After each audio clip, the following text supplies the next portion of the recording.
Hello guys, कैसे हैं आप सभी लोग। द हिंदू एडिटोरियल की सीरीज में आज हम देखते हैं दो आर्टिकल्स द हिंदू में इंपॉर्टेंट हैं। उन दो आर्टिकल्स को हम डीपली यहाँ पर देखेंगे। पहला तो है चाइनीस और इंडिया और चाइना के रिलेशंस पर। ठीक है, इसके पहले भी पूरा ये एडिटोरियल आया हुआ था जहां पर मैंने डीपली उसको कवर अप किया था, वो आप देख सकते हैं। यहाँ पर आप देख सकते हैं द यूएस चाइना का साउथ ईस्ट एशिया में मैंने चाइना के ऊपर आर्टिकल कवर किया है। इंडिया और चाइना का भी यहाँ पर प्ले लिस्ट पर जाएंगे तो आपको देखने को मिल जाएगा। इंडिया और चाइना का भी यहाँ पर एक एडिटोरियल मैंने यहाँ पर कवर अप किया था। आज के एडिटोरियल में जो भी नए पॉइंट्स हैं उनको हम कवर अप करते हुए आगे बढ़ते हैं।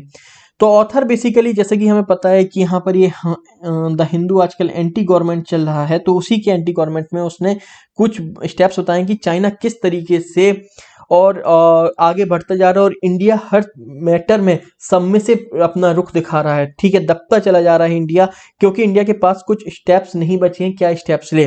ठीक है, तो जैसे कि आप यहाँ पर देखें चाइना का एक डिप्लोमेटिक मूव्स आया। सबसे पहले उसने क्या किया, सबसे पहले वहां पर आप देखें लद्दाख में वहां पे उसने अपनी फोर्स वगैरह घुसा दी लद्दाख में। ठीक है, उसके बाद उसकी कुछ एग्रेसिव पॉलिसीज वगैरह हैं। अभी अरुणाचल प्रदेश में नाम चेंज कर दिए, अरुणाचल प्रदेश के 15 टाउन्स के, ठीक है, माउंटेन्स वगैरह के नाम चेंज कर दिए।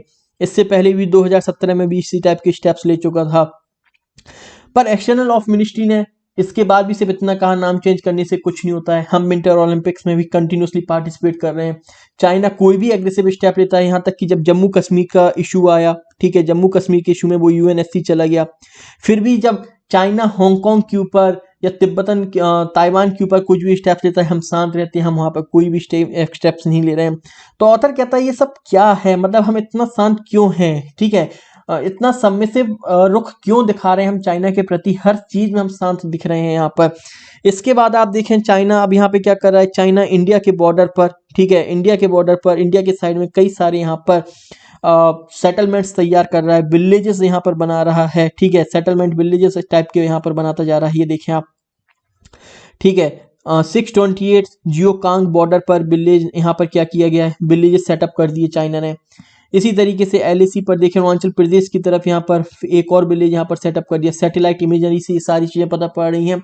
फिर भी इंडिया यहाँ पर शांत बैठा हुआ है। ठीक है, फिर भी इंडिया शांत बैठा हुआ है। अब तो चाइना ने बेसिकली अपना एक नया लॉ भी लेकर आ चुका है, लैंड डिस्प्यूट करके एक लॉ भी लेकर आ चुका है, जहां पर पीपल लिबरेशन आर्मी के पास फुल रिस्पॉन्सिबिलिटीज होगी कि कोई इन्फिल्ट्रेशन वगैरह ना कर पाए। तो अब चाइना यहाँ ऑथर यहाँ पे कहता है बेसिकली ये सबका जो रीजन है ना, वो ये कहीं ना कहीं दिखाता है सबमेसिव। आप यहाँ पर देखें submissiveness by the Narendra Modi government toward the Chinese and difficult to understand. जो एक सबमेसिव आउटलुक है ना इंडियन गवर्नमेंट का टूवर्ड चाइनीज रिस्पॉन्स, ये कहीं ना कहीं अब समझ में नहीं आ रहा है कि इस टाइप का आउटलुक क्यों है। ठीक है, अभी मैंने जब एक वीडियो बनाया था क्या हमें विंटर ओलंपिक गेम्स को बॉयकॉट करना चाहिए, तो कमेंट में आया था बिल्कुल करना चाहिए। मेरा भी यही मानना है कि एक्सट्रीम स्टेप्स हमें लेना चाहिए, हमें भी यहाँ पर बोलना चाहिए। पर ऑथर यहाँ पे कहता है कि चाइना अब बेसिकली क्या है, इंडियन गवर्नमेंट के पास कोई स्टेप्स नहीं बचा है। क्यों नहीं बचा है? क्योंकि आप देखें, क्योंकि यहाँ पर ट्रेड की बात करें, ट्रेड में आप जरूर वहां पर एंटी डंपिंग ड्यूटी लगा रहे हो, साथ ही साथ आपने ट्रेड भी कम किए, पर आपको भी पता है कि कहीं ना कहीं आप चाइना पर कई सारे आइटम्स पर डिपेंड हैं। इवन जब आपने देखा कोरोना वायरस आया, सो कोरोना के समय पे भी जब आपकी जो जिस तरह की कंडीशन हुई, ऑक्सीजन नहीं है, पैरासीटामोल टैबलेट्स नहीं है, उसके लिए भी आप चाइना पे कहीं ना कहीं डिपेंड हो चुके थे और चाइना को ये चीज पता है। इसलिए चाइना की क्या है, वो अपने रिलेशनशिप, जो उसकी पॉपुलैरिटी इंडिया में गिर रही है ना, उसकी फिक्र नहीं कर रहा है। वो कह रहा है गिरने दो, वो तो अपने एग्रेसिव स्टेप्स यहाँ पर ले रहा है। तो इंडिया को अब कहीं ना कहीं यहाँ पर सोचने की जरूरत है कि क्या एंटी डंपिंग ड्यूटीज वगैरह आप लगा के चाइना से आप मुकाबला कर लेंगे। ऑथर का यहाँ पर ये कहना है कि हमें कुछ एक्सट्रीम स्टेप्स, अब हमें भी यहाँ पर जिस तरीके से यूरोपियन कंट्रीज ने यहाँ पर विंटर ओलंपिक्स वगैरह बायकॉट किया, हम क्यों नहीं कर रहे हैं, हम किस बात का इंतजार कर रहे हैं, ये बात यहाँ पर कही गई है। बाकी जो सारे पॉइंट्स थे यहाँ पर, वो सारे पॉइंट्स मैं पहले ही कवर अप कर चुका हूँ आपके। इसके बाद एक और आर्टिकल है, this islands of excellence must not be marooned. मतलब कि आप यहाँ पर देखें क्या हुआ है, chief justice of India N V Ramana ने यहाँ पर अभी कुछ कमिटमेंट दिए जब अपनी वो स्पीच दे रहे थे कुछ एजुकेशनल इंस्टीट्यूशंस में। वहां पर उन्होंने बोला कि आपके आज के समय पे जो नेशनल लॉ यूनिवर्सिटीज हो गई है ना आपकी, वो एक एलिटिस्ट ग्रुप टाइप का बन चुका है, जो कि आपकी सोशल रियलिटी से बिल्कुल ही दूर है। ठीक है, सोशल रियलिटी से बिल्कुल ही दूर है। और जो यहाँ पर अब स्टूडेंट्स निकल कर आ रहे हैं ना, वो जो वार होता है ना, अब उसको ज्वाइन नहीं कर रहे हैं, वो कॉर्पोरेट्स वगैरह में जा रहे हैं, वो वार्स ज्वाइन नहीं कर रहे हैं। और जो कर भी रहे हैं ना, वो सुप्रीम कोर्ट और हाई कोर्ट में बेसिकली यहाँ पर प्रैक्टिस करना चाहते हैं। ट्रायल कोर्ट में कोई भी प्रैक्टिस करना चाहता ही नहीं है। इसके बाद चीफ जस्टिस ऑफ इंडिया ने यहाँ पर ये बोला कि अगर हम ये देखें तो बेसिकली आज के जो ग्रेजुएट्स यहाँ पर निकल रहे हैं ना, जो ग्रेजुएट्स यहाँ पर निकल कर आ रहे हैं, वो ग्रेजुएट्स इल इक्विप्ड हैं, वो इतने क्वालिफाइड ही नहीं है कि वो जो लीगल प्रैक्टिस है ना, लीगल एजुकेशन से प्रोफेशनल चीजें वो हैंडल कर पाए।